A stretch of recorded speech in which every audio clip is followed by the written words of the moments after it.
So then that asks the question, what is ethical hacking? So ethical hacking, here's a great definition. It involves the use of hacking methods and concepts technically, as well as tools to discover weaknesses for security systems. So as I mentioned before, an ethical hacker is one who is designed to think like an attacker or like a criminal profiler. You should be thinking, how would they try to get in to do things like steal passwords or usernames, or what would they be doing to look at vulnerabilities?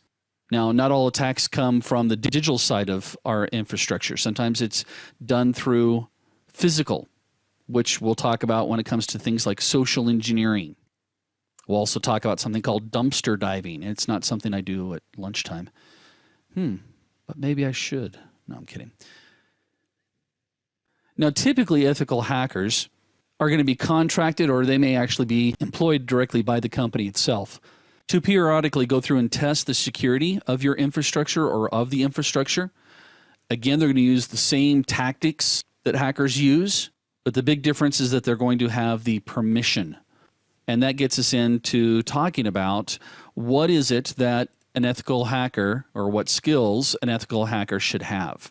Well, one of the skills that you should have is obviously you should be an expert with programs and networks. You should truly understand how TCP/IP works, even down to the binary level.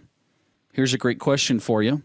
Do you know what the ANDing process is? That's capital ANDING. Go look it up. It's an interesting concept. It's the process that a computer goes through to determine if its destination is local or remote, if it needs to go through a router, or if it can just do a broadcast. That's the level that you need to have. As far as programs are concerned, I'm not saying that you need to be an expert in QuickBooks and an expert in Photoshop, but you should understand how programs install, what modifications they make, i.e. the registry in the Windows world, as well as what security issues they might actually create. You should also be proficient with what we refer to as vulnerability research, and we'll talk about this one a little bit later on. When it comes to vulnerability research, you should be trying to keep yourself aware of what's going on in the industry. Trust me, once a doctor becomes a doctor, he doesn't stop learning. He doesn't stop learning about the new technology, the new procedures. Same thing with an attorney. He doesn't stop learning. Same thing, let's take this all the way down to hairdressers. Hairdressers don't stop learning. It's the same concept here. You should be very proficient with finding out and being aware of new vulnerabilities that are coming out. You should also be someone who understands most of the hacking techniques being utilized, because that's going to be your job, is going out and trying some of these techniques on a particular target. And as I mentioned before, just knowing about the techniques doesn't mean that you truly understand them. There's always little tweaks that you can learn, or that will actually come in handy instead of just reading about it. And they should be hacking techniques across the board. It shouldn't be vendor specific, meaning I'm not going to just learn Windows attacks, because I might have, well, I guess maybe unless I have only Windows boxes in my environment, but then what about my routers? I need to find out different hacks that can be used against my routers. Even my IDS systems, I need to know what vulnerabilities. Yes, there are vulnerabilities in IDS systems. Trust me, the vendors come out with patches all the time. We also need to make sure that we adhere to a strict code of conduct. Now, I know I've harped on this one several times, but guess what? Yes, you're going to hear about it again.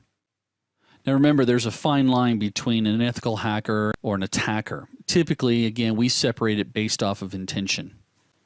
So as an ethical hacker, you have to agree to a very strict code of conduct. And as you remember, EC Council requires you to hold up that code of conduct.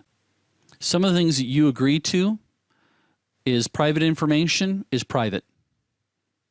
You are not allowed to go off and collect the information, give it, sell it, transfer it to another third party, or do anything without prior consent from the owner of that information.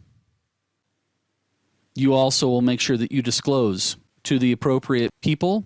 This could be not only the owners of the company or your boss, but also possibly the authorities. And when I say the authorities, yes, I'm talking about the police. of any type of dangers to not only intellectual property, but also client information. It's a federal crime, folks, to steal information that has been deemed private. In the words of a famous movie, that's all I'm going to say about that.